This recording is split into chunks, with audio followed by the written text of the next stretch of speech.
तो दीपक जी, आपने कहा कि दुनिया बहुत खूबसूरत होगी, लेकिन जो करंट डेटा दिख रहा है वो तो कुछ डरावना सा दिख रहा है। आज 5 में से एक यंग जो है उसके पास नौकरी नहीं है, ना वो एजुकेशन में है, ना वो ट्रेनिंग में है, ना वो कहीं। और उसमें सबसे ज्यादा असर महिलाओं को होता है क्या? और साथ में ये भी हम ऑफन बात करते हैं, जैसे कि ऑस्ट्रेलिया में भी आजकल चल रहा है, यहाँ की टेफ जो वोकेशनल इंस्टीट्यूट है जो स्किल्स प्रोवाइड करती है, उसका फंडिंग कट हो रहा है। वहां पे लोग बहुत सारा हेजिटेंस हो रहा है कि एक तरफ सरकार बोल रही है कि स्किल्स होने चाहिए, दूसरी तरफ उसी इंस्टीट्यूट की फंडिंग्स बंद है, या फिर वो हमारी जो इंस्टीट्यूशंस हैं वो इतनी कैपेबल नहीं है कि जो फ्यूचर जनरेशन को तैयार कर पाए। ऐसे सिनारियो में आप स्किल्स को किस तरह से किस तरह से बदल सकते हैं? यूथ्स को बदलना अगर हो, कहाँ पर फोकस करना चाहिए? और ये कुछ ज्यादा ही हो जाएगा, बट अगर 5 टॉप सेक्टर्स आप बता सकते हैं कि इस क्षेत्र की डिमांड या इस क्षेत्र के स्किल्स की डिमांड फ्यूचर लेकर आ सकता है, काइंड ऑफ। मतलब इसमें मेरा थोड़ा पर्सनली मानना अलग है। अगर कैरियर जी। काउंसलिंग की बात मैं जब करता हूँ, काफी मैंने सेशंस किए हैं। मुझे हम्म। कोई संस्था इनवाइट करती है कि आप आइए, क्या क्या पढ़ा जा सकता है 12वीं कक्षा के बाद, आप गाइड कीजिए। तो वो 500 स्टूडेंट्स और 500 उनके पेरेंट्स को बुला लेते हैं और हमारा सेशन शुरू होता है। तो मैं पहले उनको ये बताना चाहता हूँ, काफी बार क्योंकि मैं थोड़ा डिफरेंटली, मैं पर्सनली ऐसे मानता हूँ, इसलिए मेरा खुद का भी मेक ओवर जो भी है मेरा, जो आप बोल सकते हैं कि मैं मेकिंग ऑफ मी, वो जिस तरह से हुआ है। हाँ जी। तो मैं स्कूल से भागने वाला स्टूडेंट्स था, स्कूल से भाग के फिल्में देखता था, स्कूल से भाग के मैं लाइब्रेरी में जाके पढ़ता था। तो पढ़ाई की आदत मुझे स्कूल से नहीं मिली, मुझे स्कूल से भाग के लाइब्रेरी में 4-4 घंटे बैठने से आई है। शायद पीछे जो मेरे अच्छा। कपबोर्ड में 4000 किताबें हैं, वो मेरी वो आदत वहां से मुझे मिली। 12वीं कक्षा में मैं 3 बार फेल हुआ था, और पास पास होने के बाद पोस्ट ग्रेजुएशन तक, मतलब जब से कॉलेज ज्वाइन की तब से लेके पोस्ट ग्रेजुएशन तक मैं यूनिवर्सिटी फर्स्ट आया। अरे वाह, 6 गोल्ड मेडल आए अलग अलग लेवल पे, क्या पढ़ाई के बात भी है। और एक्टिविटीज के भी। क्यों? क्योंकि बीच में वो मुझे पता चला कि मैं साइंस का बंदा नहीं हूँ, मैं बिहेवियरल साइंस का बंदा। तो पहले मैं अच्छा। फिजिक्स में अपने आप को ढूंढता था, और मैथ्स में 0, फिजिक्स में 2 वाले मार्क्स पाता था। लेकिन जैसे ही मैंने साइकोलॉजी में टर्न आउट किया, तो मैं 94, 84, 85 वो वाले डोमेन में चला गया, क्योंकि वो बचपन से आदत थी लोगों को ऑब्जर्व करने की, छोटी छोटी चीजें ढूंढने की। तो मैं जो कैरियर काउंसलिंग में ले जा रहा हूँ, उसमें मैं हॉबीज और पैशन, उसमें से डिफरेंशिएट करना पहले सिखाता हूँ। थोड़ा जी। सा, क्योंकि आप थोड़ा क्रिटिकल सा सवाल पूछा है, तो मैं अभी हमने एक कोर्स किया था जिसमें हमने पेरेंट्स को बोला एक बार में कैरियर काउंसलिंग नहीं, आप हमारे पास 10 बार आएंगे। लेकिन जब हम हाँ बुलाए जी। तब, तो पहले पहले दिन हमने स्टूडेंट्स को एक साथ 400-500 स्लाइड्स दिखा दिए कि आप पत्रकार भी बन सकते हो, आप इंजीनियर भी बन सकते हो, आप हेड शेफ भी बन सकते हो, आप राइटर बन सकते हो, आपकी खुद की किताबें हो सकती है। बहुत सारा दिखाया, क्योंकि स्टूडेंट्स के पास उतना एक्सपोजर नहीं था, इवन दो पेरेंट्स के पास भी नहीं था। वो 3-4 चीजें लेके आए थे कि मेरे बेटे को सीए करना है, या इंडिया में पूरा ट्रेंड है अभी। मेरा बेटा जब 10th पास किया 93% के साथ, तो मुझे सब लोग फोन करके पूछते थे ए ग्रुप लेंगे या बी ग्रुप। हाँ, बिल्कुल। तो ये जो एक बन चुका है सोच कि या तो अच्छे परसेंटेज है तो वो मेडिकल में जाएगा या इंजीनियरिंग की साइड जाएगा। तो मैंने बोला बेटे से पूछूंगा, बात करूंगा, और मेरे बेटे ने थिएटर चुना है, फिल्म मेकिंग जी। चुना है, क्रिएटिव राइटिंग चुना है। तो 93% के बाद वो अभी थिएटर सीख रहा है, ऑनलाइन सब कुछ सीख रहा है। तो उसकी, और मैं देख रहा हूँ कि एक साल में जितना वो स्कूल से सीख पाता, उससे 10 गुना ज्यादा उसने सीखा है। जी। तो ये जो मैं कह रहा हूँ, तो हम लोगों ने पेरेंट्स को बताया कि ये 400 कैरियर्स हमने आपको दिखा है। पेरेंट्स को एक कागज दे दिया, स्टूडेंट को एक दे दिया, बोला कौन से अच्छे लगे, कोई भी 30 को आइडेंटिफाई करो। तो उन्होंने अच्छा। 30 का लिस्ट बनाया कि ये मुझे अच्छा लगा, ये बहुत अच्छा लगा, ये मुझे करना है। तो 30 को फिर आप ऑर्डर में डालो कि सबसे पहले कौन सा, दूसरा वाला कौन सा। तो 30 का लिस्ट बन गया। नेक्स्ट एक्सरसाइज हमने करवाया, पेरेंट्स के साथ मैच करो। जी। ज्यादातर स्टूडेंट्स के लिए दिक्कत ये आई कि पेरेंट्स के लिस्ट में जो फर्स्ट 5 थे, वो स्टूडेंट के लिस्ट में वो फर्स्ट उनके 5 में लिस्ट में नहीं नहीं है। थे। और ये इसलिए है कि हम लोग, या हमसे भी 5 साल जो बड़े हैं, वो जब बचपन में उनको कुछ पता नहीं था, उनके पेरेंट्स को भी कुछ पता नहीं था। तो जी। मैं कौन सी कक्षा में पढ़ता हूँ ये मेरे पेरेंट्स उतना एग्रेसिवली नहीं देखते थे, जितना आज के पेरेंट्स होमवर्क में क्या है वो भी देखते हैं। बिल्कुल। तो मैंने एक मॉड्यूल बनाया है गुजराती में कि सपना संतान ना, सजावट माँ बाप नहीं। तो देखना जी। यह है कि यूथ का, स्टूडेंट्स का सपना क्या है और माँ बाप को इर्द गिर्द, उसके इर्द गिर्द वो सपोर्ट सिस्टम बनाना है। लेकिन बिल्कुल। ज्यादातर फेलियर वहां पे आता है कि सपने माँ बाप के होते हैं और वो बच्चों पे थोप दिए जाते हैं, और वो जी। बच्चे प्रेशर सिस्टम में। इंडिया में बहुत बड़ा रेशियो है स्टूडेंट्स के सुसाइड का। जी। हरिता जी, मैं और आप जब पढ़ते थे तो हम लोग पास होते थे या फेल होते थे, हम लोग को कभी स्टूडेंट्स को सुसाइड का थॉट आया ही नहीं। बिल्कुल नहीं, बिल्कुल नहीं। ये जो आज के टाइम की डिमांड है कि एजुकेशन सिस्टम की वजह से प्रेशर नहीं बन रहा है, कुछ घर से भी आ रहा है। तो जी, वो जब बिल्कुल। करा, उसमें से पांच पांच में से कॉमन लिस्ट बनवाया और उसके जो मैंने बताया 4E, उसके एक्सपोजर्स में उनको डाला। तो स्टूडेंट्स 2 महीने के बाद वापस आए तो बोले मुझे जूते की फैक्ट्री बड़ी अच्छी लगी और मुझे वो अगरबत्ती की फैक्ट्री बिल्कुल अच्छी नहीं लगी। जी। वहां से उसको पूछा अब आपको 30 में से और 5 चुनने हैं, जो सबसे ज्यादा अच्छा लगा वो रखिए और बाकी के 4 ऐड कीजिए। और वहां से उसको मिला कि मुझे तो ये पढ़ना चाहिए। और वो जब पता चलेगा तो देखिए सारे इंस्टीट्यूशंस जो एक ही तरफ भाग रहे हैं। अभी हम्म। एजुकेशन इंस्टीट्यूशंस में गुजरात में ही गुजराती स्कूल्स की हालत बड़ी बदतर है। बिल्कुल। गुजराती के साथ पढ़ने वाले स्टूडेंट्स नहीं मिल रहे क्योंकि पेरेंट्स वहां उसको भेजना नहीं चाहते। जी। टीचर्स के क्लास में मैं पूछता हूँ कि how many of you want that कि आपका बच्चा है वो टीचर बनेगा, तो क्लास में कोई नोबडी। हाथ ऊपर नहीं करता है। बिल्कुल तो नहीं। ये जो चैलेंजेस है उसमें मैं ये समझता हूँ कि सबसे पहला मुद्दा ये है कि पैशनेट कैरियर पे अगर हम फोकस कर पाए एजुकेशन सिस्टम को, जो मैं पढ़ना चाहता हूँ, जिस तरीके से पढ़ना चाहता हूँ, फ्लेक्सिबिलिटी। तो हायर एजुकेशन में अभी हम सीधा सीधा एक्सपेरिमेंट कोविड के साथ कर सकते हैं कि सारे कोर्सेज को हम ऑनलाइन 1 साल के लिए करें, इवेल्यूशन का क्राइटेरिया थोड़ा सा डाउन कर दे, लेकिन सिखाने के क्राइटेरिया और बढ़ा दे। तो अलग तरीके से हमको पता चलेगा कि स्किल सेटअप्स में क्या हो सकता है। तो उसके लिए हमें थोड़े यूजीसी गाइडलाइंस और ये सब भी चेंज करने पड़ेंगे जो ऑलरेडी हो रहे हैं इंडिया में। हम्म। मैं काफी सारे अध्यापकों को ओरिएंटेशन और रिफ्रेशर कोर्स में मैं पढ़ाने जाता हूँ। जी। तो अभी बताया गया है कि इस साल कोई भी फिजिकल ट्रेनिंग नहीं होने वाली, लेकिन आप अपना सेशन अच्छे से 4 हिस्से में रिकॉर्ड करके, जिसमें एक हिस्से में आप नॉलेज बताएंगे, दूसरे में आप कोई एक्सरसाइज देंगे, ऑनलाइन टेस्ट देंगे, तीसरे में वो लोग आपको भेजेंगे, आप इवेल्युएट करके उनको फीडबैक देंगे, और लास्ट क्वेश्चन आंसर का। तो जैसे क्लास में होता है अच्छा। वही मॉडल, लेकिन वो रिकॉर्डिंग भेजेंगे, फिर वो 40 पार्टिसिपेंट के सामने वो रिकॉर्डिंग चलाएंगे और उनके प्लेटफॉर्म पे जो क्वेश्चंस आएंगे वो मुझे ईमेल से भेजेंगे। हम सब सीख रहे हैं, लेकिन हमें लग रहा है जी। कि इसमें से कुछ निकल के आएगा। तो एक जो है, बिल्कुल। मैं कहता हूँ कि जैसे मिलेनियम डेवलपमेंट गोल में भी है, इनोवेशन, इंडस्ट्रीज, ये दोनों चीज जो है वो अपने आप को बिल्कुल ट्रांसफॉर्म कर ले इस माहौल में, तो बहुत सारे स्कोप उभर के आ सकते हैं। वो बना बनाया जो जॉब सेटअप है कि मैं पढ़ाई करके 15-20 हजार, 8 हजार से 10 हजार से शुरू करूंगा, उसके बजाय कोई व्हील चेयर पे चलने वाली हैंडीकैप्ड लड़की, जिसको हैंडीकैप बोलना मुझे अच्छा नहीं लगता क्योंकि उसको डिफरेंटली एबल्ड बोलना चाहिए, बिल्कुल।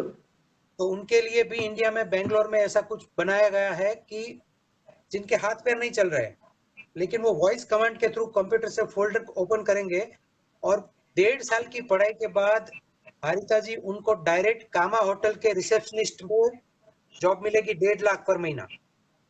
अरे वाह, क्या बात है। और अब आप देखिए कि हम बिजनेस पर्सन है, हम कामा होटल में जाएंगे तो हमने एक्सपेक्ट ये किया होगा कि कोई ऐसा बहुत ही हैंडसम सा जवान या कोई ब्यूटीफुल सी जी। लड़की आके गुड मॉर्निंग सर, आपके लिए क्या कर सकते हैं, रूम कैसे दे, बड़े अच्छे से बात करेगी। उसकी जगह आप देखेंगे कोई ब्लाइंड बैठा है या कोई व्हील चेयर पे आ रहा है उसी यूनिफॉर्म में और कहेगा कि यस सर मैं क्या कर सकती हूँ। इमीडिएट आप एक एम्पथाइज्ड मोड में आ जाएंगे। एम्पथाइज्ड और और वो प्राउड भी होगा, अंदर से एक एक एक बहुत ही खुशी की फीलिंग आती है। आती है। और वहां पे वो तुरंत बोलेगा कि अरे जी जी मुझे ये रूम चाहिए, और रूम में जाते जाते ही वो सोचेगा कि इस होटल में मैं दोबारा आऊंगा। तो दोनों तरफ बिल्कुल। विन विन सिचुएशन है। जिनको अंडर प्रिविलेज डिप्राइव्ड पॉपुलेशन में समझा जा रहा था, उनको आपने एम्पावर्ड करके ऐसी जगह पे बिठा दिया जहां पे वो कंट्रीब्यूट भी कर पा रहे हैं, अपने आप को प्राउड महसूस कर रहे हैं, कैरियर भी बन रहा है और वहां पे भी बिजनेस बढ़ रहा है। तो बिल्कुल इस टाइप बिल्कुल। के इनोवेटिव इंटरवेंशंस जो है उनको लाना चाहिए। जैसे अभी बैन हो गया, लेकिन टिकटॉक ने पूरी दुनिया को पागल किया था, लेकिन टिकटॉक ने हमें ये भी सिखाया कि रूरल एरिया में कितना टैलेंट पड़ा है। बिल्कुल बिल्कुल। टैलेंट के लिए मुंबई जाने की जरूरत नहीं है, मध्य प्रदेश के किसी गांव से भी कोई लड़का अच्छे से गाना गा सकता है। तो बस उनको जी। इकट्ठा करना है और कोई अलग से प्लेटफॉर्म पे लाके हमें उनको अच्छे से स्किल बिल्डिंग पे ले जाना है। तो पैशनेट कैरियर जो मुझे अच्छा लगता है उस पे अगर हो, मेरी समझ है कि पूरी चमत्कारिक तरीके से हम लोग इस इंडस्ट्रीज को बदल सकते हैं। आपकी और मेरी कहानी कहीं ना कहीं एक तरह से है। 10th में मैं अपनी स्कूल का स्टार बैट्समैन रही थी। हर एक फील्ड में जैसे सचिन तेंदुलकर धुलाई करता था वैसे। और ओवर कॉन्फिडेंस, अच्छे मार्क्स आने के बाद, और मेरी कजिन ने साइंस लिया, सो आई वाज लाइक कि वो अगर पूरा साल पढ़ाई करके इतने मार्क्स ला सकती है और मैं 10 दिन में ला सकती हूँ, तो मैं साइंस लेती हूँ। सो सोचे समझे बगैर साइंस में कूद पड़े, और हर एक सब्जेक्ट में आई वाज फेल। हम्म। एक भी सब्जेक्ट नहीं बचा था जिसमें मैं पास हुई हूँ, सिवाय की लैंग्वेजेस में। तो ओके। पहले तो बहुत बुरा लगा, रोने का रोने धोना 2 दिन चला। और फिर मेरे पेरेंट्स बोलते हैं नहीं पढ़ना है, इट्स ओके, नहीं पढ़ना है कोई बात नहीं, पर यहाँ पे जिंदगी खत्म नहीं होती। Then I picked up arts. और जैसे कि आपने कहा, सोसाइटी में सभी जगह पर क्वेश्चन मार्क थे, आर्ट्स पढ़ेगी, आर्ट्स, लाइक जैसे कोई मैंने गुनाह कर दिया हो, जैसे कोई मैंने क्राइम कर दिया हो करके। और टचवुड वो मेरी जिंदगी का सबसे बहुत अहम डिसीजन था कि मैंने आर्ट्स पिक किया। बिकॉज मैं इंडिया को इंटरनेशनल फोरम, कॉमनवेल्थ और यूनाइटेड नेशंस में रिप्रेजेंट कर पाई। I got nationals, international awards. Career as a media के तौर पर वो इसीलिए चुना गया कि कहीं ना कहीं आउटगोइंग पर्सनालिटी थी, मुझे अपने आप से लोगों से बात करना अच्छा लगता है, अच्छी चीजें हाईलाइट करना अच्छा लगता है। सो जैसे कि आपने कहा कि अपने आप को पहचानो and you will come to know कि तुम्हें क्या करना है, किस हिसाब से आगे बढ़ना है करके। बिल्कुल। जाते जाते जाते आपसे पूछना ये चाहूंगी कि अगर फ्यूचर बदल रहा है, सोच बदल रही है, अगर अपने आप से स्कोप बहुत बड़ा बना जा रहा है, तो फिर ये अनएम्प्लॉयमेंट और स्किल नहीं है, ये क्वेश्चन क्यों बार बार आ रहा है? मुझे लग रहा है कि ये जो एक बहुत पुरानी मानसिकता थी, जो आज भी बहुत गहराई से चल रही है। जैसे कि आप जो बता रहे थे कि आपने जब आर्ट्स लिया तो लोग पूछ रहे थे, मेरे बेटे को और मुझे भी काफी लोग डांट रहे हैं कि ये क्या थिएटर एक्टिंग है, इतने अच्छे परसेंटेज थे, वो आईआईटी पढ़ सकता था, ये वो मेडिकल कर सकता था, ये कहते हैं। मैं ये नहीं कह रहा हूँ कि मेडिकल बुरा है, लेकिन सारे क्षेत्र मैं मेरे एक अध्यापक की तरह से जब बात करूं तो मैं ये कहता हूं कि कोई भी विषय, कोई भी सब्जेक्ट कभी बड़ा छोटा नहीं होता, लेकिन वो पढ़ाने वाला जो है उसकी वजह से वो सब्जेक्ट हमें, कोई भी सब्जेक्ट ऐसा है कि जैसे मुझे केमिस्ट्री कभी नहीं आई, तो केमिस्ट्री के टीचर उस टाइप के होंगे कि मुझे केमिस्ट्री कभी अच्छी नहीं लगी, क्योंकि उन्होंने जिस तरह से मुझे मेरे सामने केमिस्ट्री प्रेजेंट की उस टाइम में, बिल्कुल। उनका जो बिहेवियर था, उन्होंने मेरा इंसल्ट किया होगा मेरे नहीं आने पे। और कुछ ऐसे टीचर्स भी मिले होंगे जो मुझे नहीं आया, लेकिन उन्होंने अच्छे तरह से मुझे मोटिवेट किया।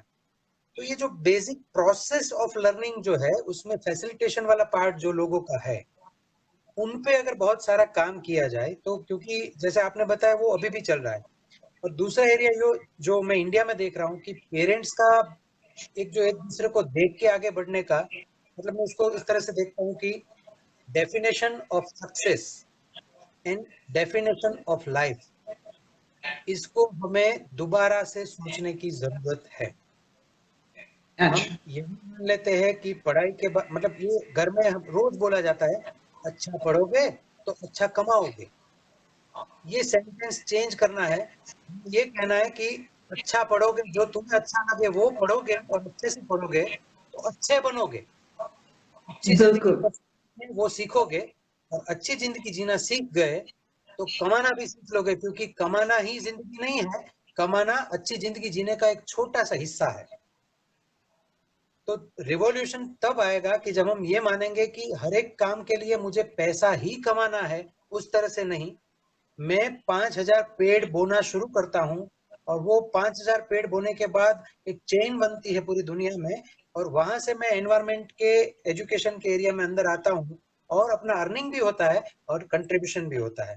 तो इस तरह जी से मैं कमा रहा हूँ जिसमें मैं लोगों को, 1000 लोगों को हेल्प पहुंचा रहा हूँ, दुनिया को अच्छा कर रहा हूँ और अपना घर भी चल रहा है। तो ये जो कैरियर में एक माइंडसेट है कि जॉब तो गवर्नमेंट वाला ही अच्छा है, या जी जॉब तो वही अच्छा है जिसमें हम किसी एसी चैम्बर में बैठ के काम कर पाए। तो वो सारे माइंडसेट की वजह से यूथ भी कंफ्यूज्ड है कि वो अपने आप को वही, वो व्हाइट कॉलर में ही ढूंढ रही है। जिस दिन यूथ खुद अपना जी रास्ता चुनेगी, अपनी तरह से चुनेगी, तो मैं और आप जैसे बैठ के बात कर रहे हैं, हमको कहाँ किसी ने हायर किया, हम दोनों ने अपनी मर्जी बिल्कुल से एक दूसरे से बात की कि चलो ऐसा कुछ करते हैं, और हम लोग आपने सामने बिल्कुल है और तो हमें देख रहे हैं, बाद में भी देखेंगे। तो ये जो चीज है जी कि जो अपने अंदर से आती है, उस विज्ञान पे जब फोकस करेगा सिस्टम भी और लोग भी, तो मुझे लगता जी है कि बिल्कुल दुनिया बहुत ही नई हो सकती है, बहुत ही अच्छी हो सकती है। टाइम तो वैसे हो चुका है, लेकिन क्विकली मैं एक बिल्कुल एक्सपीरियंस कर देता हूँ आपको, थैंक यू कहने के बिल्कुल लिए। बताइए। एक्सपीरियंस ये है कि मेरे घर में एक घटना घटी थी, जो हमने किताब लिखी है उसमें भी मैंने ये उसको लिखा है। मेरा बेटा जब स्कूल में पढ़ता था, करीबन 8वीं 7वीं कक्षा में, तो उस टाइम हम्म। पे centre for environment education Ahmedabad में एक बच्चों का फेयर लगा था, बाल मेला। अच्छा तो उसका पेपर में एडवर्टाइजमेंट आया, तो उसने कहा कि पापा क्या मैं इसमें हिस्सा ले सकता हूँ, क्योंकि उसमें लिखा था आप नया नया स्टॉल बना सकते हैं, अलग अलग स्टॉल कर सकते हैं। तो अच्छा हमने कहा कि हाँ हाँ बिल्कुल आप ले सकते हो, क्यों नहीं। तो वो तुरंत दूसरा सवाल पूछा कि मैं कौन सा स्टॉल बनाऊं। मैंने बोला वो तो आप लोगों को सोचना है, आप अपने दोस्तों को पूछो। तो 4 दोस्तों की मीटिंग लगी घर के बाहर, और उन्होंने तय किया कि हम पाव भाजी का स्टॉल, देखिए गुजराती लोग फूडी होते हैं तो उनको पहले खाने बिल्कुल का ही पता है। तो वो बोले पाव भाजी का स्टॉल लगाएंगे। तो फिर दूसरे लड़के ने कहा वो इतना बड़ा झमेला होता है, हम बना पाएंगे या नहीं, कर पाएंगे या नहीं। तो वो इमीडिएट ड्रॉप हो गया। थोड़ी देर बाद उन्होंने डिसाइड किया कि सैंडविच और बटर मिल्क छाछ वाला स्टॉल हम करेंगे, तो थोड़ा वो इजी है, बिल्कुल हम थोड़ा सीख लेंगे मम्मियों से। तो उन्होंने आके पूछा कि हम सैंडविच का स्टॉल कर सकते हो, बोले ठीक है करो। तो बोले लेकिन वो जो खर्चा होगा, बोले हम फाइनेंस करेंगे, चारों पार्टनरशिप में बांट लो। तो अच्छा एक प्रोजेक्ट बना घर में। अब देखिए जी जो इसमें ये पूरा जो आप रेजिलियंस बोले या जो भी स्किल डेवलपमेंट बोले, उसमें आपको पूरी कहानी में निकल के आया है। मैंने उसका मॉड्यूल बनाया बाद में, उस अनुभव के बाद। तो इससे एंड करे तो मुझे लग रहा है ये सबसे सारा क्रक्स इस डिस्कशन का उसमें आ जाएगा। तो मैंने बोला ठीक है आप अपना अपना देख लो कितना खर्चा होगा। तो हमने बजट निकाला पहले कि ब्रेड चाहिए होगा, ये चाहिए होगा। तो बोले ब्रेड कितने का आता है। मैंने बोला मुझे क्या पता, खुद जाओ। तो भाग के वो हाँ शॉप पे, तो ब्रेड के वो रेट्स पता करके आया। और उन्होंने ये पता किया कि पापा एक ब्रेड जो है वो 34 रुपीज का है, एक पैकेट। लेकिन अगर हम 10 पैकेट एक साथ लेते हैं तो वो हमें 28 रुपये में देगा। तो मतलब वो हाँ नेगोशिएट भी करके आ गए, बिल्कुल सब्जी मिर्च सबका रेट लेके आए, और हम बजट बनाया, 1850 रुपये का बजट बना। तो मैंने बोला इसको आपको 4 हिस्सों में बांटना है, तो जाओ अपने अपने घर से फंड्स लेके आओ। 2 बच्चे 5 मिनट में वापस आके बोले मेरे पापा ने मना कर दी, मैं, हाँ क्योंकि, और जवाब ये मिला पड़ोस से कि ऐसे मतलब खोटा खर्चा करवाना नहीं। हाँ और वो जनाब जो थे जिन्होंने मना किया था, वो 2000 रुपये की महीने की सिगरेट पीते थे। अरे ओके तो मैंने ये ऑफर दिया कि ठीक है अब किसी को फंड्स लाने की जरूरत नहीं है, सारा फाइनेंस हमारी तरफ से होगा, लेकिन आप स्टॉल बनाओ। फिर भी एक बच्चे को नहीं भेजा गया, 3 बच्चे आए और लास्ट टाइम पे सिर्फ 2 ही बच्चे रहे। पूरा सामान खरीद के आए, मेरे वाइफ ने बहुत सपोर्ट किया उसमें, साथ में गए लेके आए। शाम को वो सब सामान थोड़ा बहुत रेडी किया, सैंडविच का वो सब मसाला और सब बनाना था, चटनी और सब। तो मेरा बेटा मेरी मम्मी को, उनकी मम्मी को कह रहा है मेरी वाइफ को कि मम्मी कल सुबह जल्दी उठ जाना। तो वो अच्छा हमारे लिए लेसन था कि इसको उठाने के लिए हमें आधा घंटा स्पेयर करना पड़ता है। वो हमें कह रहा है कि 6 बजे उठ जाना। जी मेरी वाइफ 6 बजे उठ के जब कमरे से बाहर आई, तो वो दोनों बच्चे नहा धो के बैठे थे, रेडी। सुबह में सब कुछ बनाया, और चटनी बनाया, सैंडविच का मसाला, ब्रेड्स को कट किया, सब करके रेडी करके वो लोग बस में, अहमदाबाद, मैं गांधीनगर में रहता हूँ, तो वो लोग वहां गए, मेरी वाइफ साथ में गई। रात को उन्होंने एक बोर्ड बनाया था छोटा सा, करतुम और चैतन्य की फेमस सैंडविच, ऐसे करके। और उन्होंने हाँ प्राइस टैग लगाया था 20 रुपया, 15 रुपया का सैंडविच और 5 रुपये का बटर मिल्क। तो मैंने बोला ऐसा प्राइस क्यों। तो बोले वो छुट्टे की झंझट नहीं होगी। तो देखिए बच्चे अपनी मर्जी से सोचते हैं। फिर स्टॉल लगा, मेरी वाइफ पीछे बैठी है, दोनों बच्चे स्टॉल शुरू किए, सैंडविच बना रहे हैं, और उसके ऊपर एक बच्चा सैंडविच बना रहा है, दूसरा उसके ऊपर स्माइली सॉस से बना रहा है, और सब कुछ डाल के बटर मिल्क के साथ पेश कर रहा है। अब हम जानते हैं मेले में लोग खाने में ज्यादा आते हैं, तो स्टॉल पे तो भीड़ बढ़ने लगी, और दोपहर तक तो दोनों के पैर दुखने लगे खड़े खड़े। तो मेरी वाइफ ने कहा लेट मी हेल्प यू, तो बोले नहीं नहीं हम कर लेंगे, आप बैठो। 1 बजे उन्होंने खुद भी 2 सैंडविच खाए, फिर स्टॉल चला, और 3:15 बजे तक, जो कि 6 बजे तक मेला चलता था, लेकिन 3:15 बजे पूरा उनका सैंडविच बिक गया। खत्म हो गया। और मेरा एक स्टेशनरी का डब्बा मेरे टेबल पे रहता है, वो खाली करके वो ले गए थे, जिसमें वो नोट्स डालने के लिए, तो वो डब्बा पैसों से भर गया। तो ये मैं कहता हूँ गुजराती लोग एंटरप्रेन्योर्स। तो वो बोले चलो जी। चलो अब घर चलते हैं, ये पैसा आ गया। तो मेरी वाइफ ने कहा अरे मेला नहीं देखना है क्या, हम घूमे। अब जो आ रहा है वो इतना लंबा कहानी का छोटा सा सारांश यहाँ पे है। शाम को 6:30 बजे वो घर आए, तब तक मैं भी अपने काम से घर आ गया था। घर आके वो तुरंत पैसा गिनना चाहते थे, लेकिन हमने बड़ी मुश्किल से बोला कि पहले हाथ मुंह धो लो, थोड़ा फ्रेश हो जाओ, फिर उसको हाथ लगाओ। तो वो बैठे, वो पैसा गिन रहे थे, तब तक मैं भी चेंज कर लिया। और हम जैसे ही कमरे में आए तो मैं देख रहा हूँ कि दोनों मुंह फुला के बैठे हैं, हाथ में पैसे की गड्डी लेके। जब मैं गया था तब 50 के नोट, 20 के नोट, 10 के नोट अलग हो रहे थे, उसको काउंट किया जा रहा था, लेकिन अब दोनों उदास बैठे। तो मैंने बोला अरे क्या हो गया, क्यों उदास हो गए। तो उसने ऐसे हाथ लंबा करके पैसा वापस करके और वो रोना शुरू कर दिया। ही स्टार्टेड क्राइंग, पापा हमको 120 रुपया निखोट गई। मतलब वो पैसे हमने डाले थे उसमें 120 रुपया कम आया, तो बोले 120 रुपये की हमको लॉस हो गई, मैं आपका लोन भी नहीं चुका पाया, आपका फाइनेंस भी नहीं दे पाया। और वो इतना रोने लगा, तो मेरी वाइफ आई, दोनों बच्चों, दोनों रो रहे थे, दोनों को गले लगाया। तब तक मैं पानी लेके आया, पानी पिलाया, मैंने बोला शांत रहो, 120 का लॉस हो गया। तो बोले हाँ। मैंने बोला कोई बात नहीं, लेकिन प्रॉफिट कितना हुआ। अब मेरे ये सब, क्योंकि हम लोग तो फैसिलिटेटर है, हम लोग तो वो स्किल बिल्डिंग उस एरिया में काम करते हैं, तो हमारे लिए अच्छा बुरा कुछ है ही नहीं, जो भी हो रहा है उसमें से कुछ सीख लेना है, लर्निंग इज एवरीथिंग।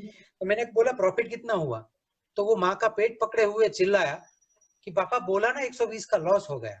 मैंने बोला नहीं नहीं, लेकिन लॉस तो हो गया 120 का, प्रॉफिट कितना हुआ। तो फिर वो जोर से चिल्लाया मम्मी इनको बोलो ना, ये समझ नहीं रहे। मैंने बोला देखो मैं समझाता हूँ, बैठो, पहले रोना बंद करो, एक कागज पेन लो। तो वो बैठ गए, उनको इंटरेस्ट आया कि ये पापा क्या कह रहे हैं। मैंने बोला मुझे ये बताओ कि पहले पता था कि ब्रेड का पैकेट कितने का आता है। तो बोले नहीं पहले नहीं पता था। तो कब पता चला, बोले कल से पता चला। प्रॉफिट हो गया। बिल्कुल। तो वो प्राइस जानने के लिए तुम मार्केट गए, और जो सीखे कि ब्रेड इतने का मिलता है, वो सीखने का कितना पैसा लगाओगे तुम। तो बोले जैसे स्कूल में आप फीस भरते हो महीने का इतना, तो उसमें से थोड़ा बहुत तो 100 रुपया लिख ले। मैंने बोला तुम्हें जो मन पड़े लिख लो। उसने लिखा। मैंने बोला चटनी बनाना आता था पहले। तो बोले नहीं। मैंने बोला अब आता है। तो बोले हाँ। बोले चटनी बनाने का कितना रुपया होता है सीखने का। तो मेरी वाइफ ने तुरंत बीच में बोल दिया कि वैसे कुकरी शोज में 10 आइटम सिखाने का 1,000 रुपया लेते हैं। तो उसने वो अमाउंट भी लिख लिया चटनी का। तो वो मोनेटाइज कर रहे थे हम लोग सारी चीजों को। जी। बोला आपने बना के लोगों को दिया जब, तो आपने ऐसे दिया होगा ना, ये लो खा लो। बोले पापा ऐसे दोगे तो आपकी दुकान पे कोई नहीं आएगा। तो हम तो बड़े प्यार से स्माइली बना के सजा के हंसते मुंह से देते थे। मैंने बोला इतने अच्छे से लोगों को हैंडल करना, अच्छा खाना खिलाना, वो सीखने का कितना। इतना करते करते करते करते हमने लिस्ट बनाया। तो वो बच्चों ने बड़े खुश हो गए, क्योंकि उन्होंने जब टोटल लगाया, तो वो जो स्किल्स और जो नॉलेज वो सीखे थे, उनका टोटल उन्होंने 12,000 रुपये लगाया था। अरे तो वाह। मैंने उनको कहा कि 12,000 रुपये की कीमत का अगर आप सीख लेते हो, तो उसके सामने 120 रुपये का लॉस कोई लॉस नहीं होता है। ऐसे प्रयोग हमें करते रहने चाहिए। तो यहाँ पे बात एंड नहीं हुई, लेकिन उसके बाद मैंने आर्टिकल लिखा कि उस दिन अगर मैंने उस 120 की बात पे ये कह दिया होता, अगर यहाँ पे सारे पेरेंट्स, टीचर्स, फैसिलिटेटर्स, जो सिखाने वाले या ऑफिसर्स सुन रहे हैं, तो मैं ये जो ट्रांसफॉर्मेशन कह रहा पेरेंट्स हूँ वो बहुत यहाँ सारे हैं जो सुन रहे हैं। है। तो वो उन सबको मैं ये कहना चाहता हूँ कि मेरे पास ये चॉइस थी कि मैं उसको डांट देता। देखा, मैंने पहले ही बोला था 120 गए ना तुम्हारे, ऐसे उसमें जाना ही नहीं चाहिए। एक तो खामखा मम्मी का 2 दिन का टाइम खराब हुआ, तुम दोनों का स्टडी खराब हुआ, 6 घंटे मेले में खड़े रहे, पैर दुख रहे हैं। मैंने तो पहले ही कहा था आज के बाद ऐसी कोई चीजों का नाम मत लेना, जो स्कूल में सिखाते वही करो। मैं ये कह सकता था परमानेंटली क्लोज्ड, लेकिन मैंने कुछ अलग तरीके से उस बात को सोचा कि जीवन में जो भी हो उसमें से हम क्या निकाल लेते हैं। और खुश रहने का जो सबसे अच्छा तरीका है कि कोई भी चीज एंड होती है उसमें से मैं खुशी को कहाँ ढूंढता हूँ, वहां पे ले जाके मैंने छोड़ दिया। तो 15 दिन बाद वो दूसरा एडवर्टाइजमेंट लेके आया कि पापा दूसरा एक मेला हो रहा है, तो क्या हम उसमें जाए? मैंने बोला बिल्कुल, रेडी करो बजट, हम लोग सपोर्ट करने के लिए तैयार है। तो वो घटना को मैं आज देख रहा हूँ कि इस लॉकडाउन के दौरान में बेटे ने 6 जगह पे ऑनलाइन एडिटिंग सीखी, ऑनलाइन एक्टिंग सीख रहा है। अभी मैं इस कमरे में हूँ, दूसरे कमरे में वो शेखर कपूर की बड़ी बहन सोहेला कपूर का ऑनलाइन एक्टिंग क्लास हुक माई शो की तरफ से वो सीख रहा है दूसरे कमरे। अरे उसने खुद ढूंढा। अब हमारा काम है वो जो ढूंढ के लाता है उसमें हमें सपोर्ट देना है, उसकी दुनिया वो खुद बिल्कुल बनाएगा। तो ये जो प्रोसेस वाले फंडामेंटल्स जो मैंने बताए, अगर ये हम लोग अपने बच्चे और अपने स्टूडेंट्स या अपने यूथ के साथ वो प्रोसेस शेयर करें, ना कि अपने रिजल्ट्स अपने फेलियर्स उनके सर पे थोप दे, एक्सपेक्टेशंस थोप दे, तो मुझे लग रहा है कि ये कोविड से जो हमारी लाइफस्टाइल चेंज हो रही है वो पूरी जीवन शैली पूरी दुनिया को भी बदल सकती है। तो बिल्कुल। बस कहना था। दीपक जी आप जाएं उसके पहले मैं थोड़ा सा समराइज करना चाहती हूँ, क्योंकि आपने जो बात कही वो ग्लोबली लागू होती है, वो सिर्फ भारत में या सिर्फ ऑस्ट्रेलिया में लागू नहीं होती, क्योंकि बहुत सारे ऑस्ट्रेलिया में बसने वाले भारतीय भी हमारे साथ जुड़े हुए हैं, बहुत सारे गुजरात से जुड़े हुए हैं। मैं कच्छ की हूँ प्रॉपरली, तो बहुत सारे कच्छ के श्रोता भी हैं वहां पर। तो देखिए, बच्चों को या आपके खुद के स्किल्स अगर आपको डेवलप करने हैं तो आप सोचिए 400-500 चीजों के बारे में जो आपके दिमाग में आती हैं, वो उसको छोटा छोटा छोटा छोटा करके 5 तक की गिनती लेकर आइए, उसका असेसमेंट कीजिए और उसमें से चूज कीजिए कि 5 में से आप कहाँ जाना चाहते हैं। हो सकता है कि आप प्लान ए और प्लान बी करें, उसमें कोई बुराई नहीं है, आप कर सकते हैं। ऐसा नहीं है कि आप एक ही चीज को पकड़े और करें, आप दो चीजों को पकड़ के भी उसके साथ जा सकते हैं। और जैसे कि कहा, एक्सपेरिमेंट्स कीजिए, एक्सपेरिमेंट्स कीजिए, जितने कर सकते हैं उतने कीजिए, दिल से कीजिए। लेकिन उसको जब आप इवेल्युएट करते हैं, जब आप प्रॉफिट और लॉस का जो आंकड़ा हिसाब लगाते हैं, उसकी जो भरपाई है वो सिर्फ मोनिटाइजेशन यानी कि सिर्फ पैसों से मत कीजिए, स्किल्स के हिसाब से भी कीजिए।